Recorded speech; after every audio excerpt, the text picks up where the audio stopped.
In this tutorial I'm going to explain how I do my layering in the most basic way, so to give you an idea of the system I use. This is a Photoshop tutorial and we're going to do this little pumpkin dude here. Okay, so as you can see I've got my line art nice and ready, little pumpkin man with a little happy face, bless him, look at him. And he's on his own layer here, as you can see. So we've got the line art on a layer, simple as that. You've got your background layer here, which is this sort of dull pink red colour. I use that, it's easy on the eye when you work. I don't like to work on a white background too often. You can choose whatever colour you want. So you've got your basic line art there, as you can see. So that's ready to go. You've got your palette, which is a simple palette that I've created there. It's just two colours. This whole image is going to be done with just those two colours. And then just below those you have your mask. So what we do with a mask is have a layer below your line art. So you have your line art on top and you have your mask below it. Okay, and your mask is essentially just a grey coloured in version of it. So you create a layer and you colour it in grey or whatever colour you want. It doesn't really matter, but you just keep it nice and clean within the lines. The tidier you can keep it, the better. So I've done a little bit.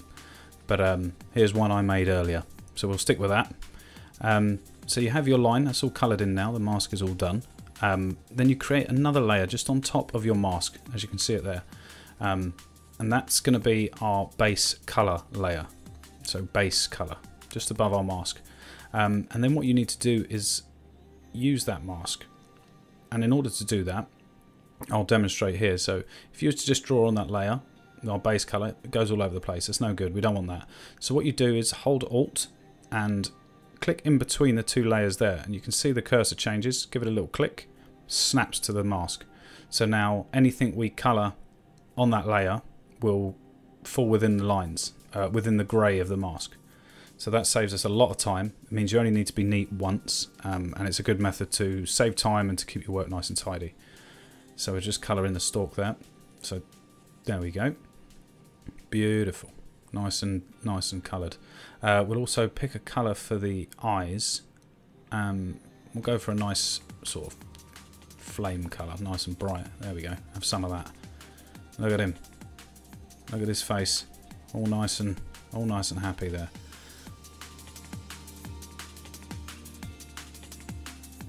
And there you go. Right, so that's now coloured in.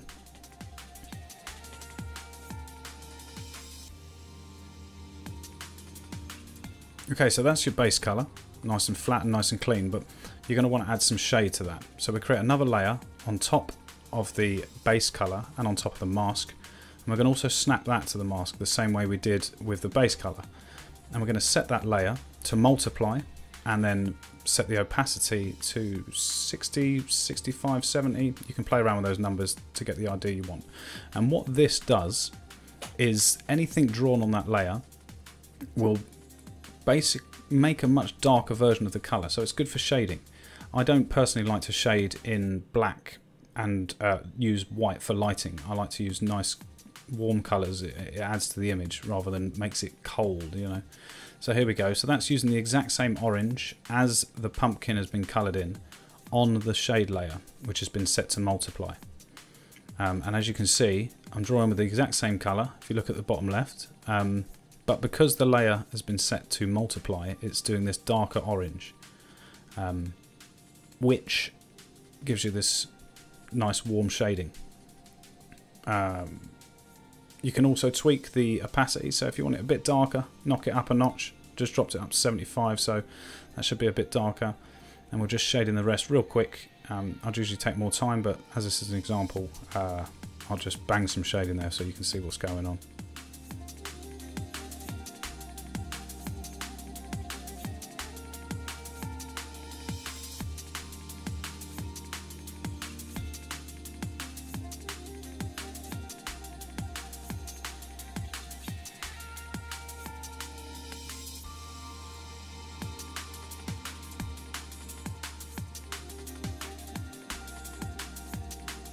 And we'll also add a bit of shade to the stalk.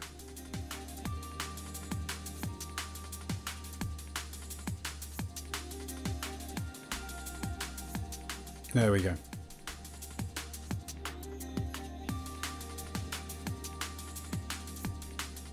And as you can see, if you just put it back to normal, then back to multiply, you can see the shade being added there. And what we'll do then is create another layer. This is going to be our light layer, so exactly as we did with the shade layer.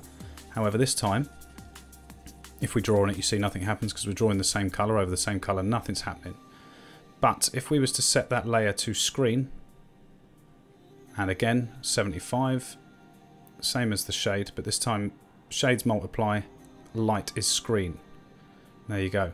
If you use the exact same orange as the pumpkin, we get this nice yellow lighting, which I think is quite nice. Like I said, I don't like to use black and white for light and shade. I think it looks a bit cack, but there you go. Just bung in a bit of light, nice and quick.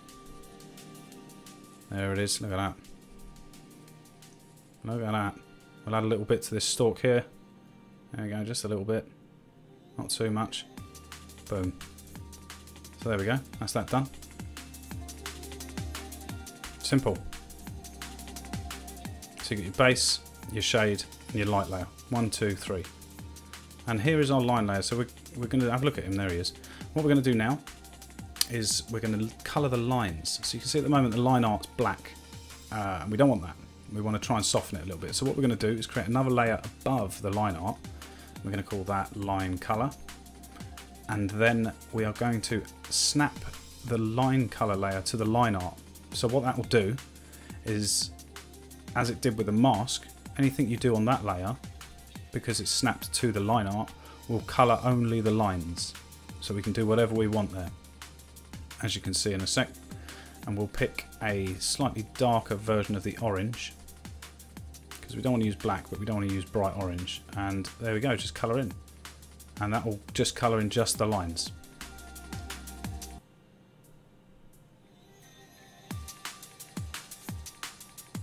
It's an extremely simple way of colouring lines.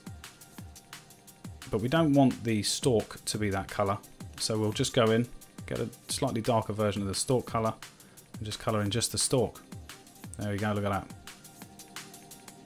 Have some of that. So that's the most basic setup of the layers that I use, and I use that in pretty much every single piece I do for my games.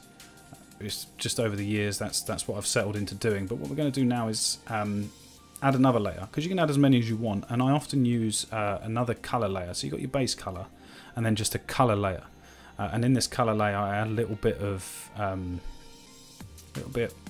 unnecessary colours, shall we say. So what you wouldn't expect, and this just adds sort of texture and a little bit of life to the image, so it doesn't look so flat and so basic with the colour.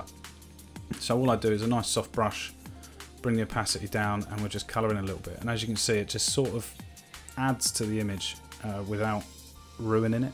You can go overboard, and I often have. And there he goes, a bit of purple on there. And again, it just adds a little bit of life to it. And there you go, simple as that. And like I said, you can add as many layers as you want, but these are pretty much the basic layers that I use in every single image that I do. Yeah, that's my system. I hope it helps.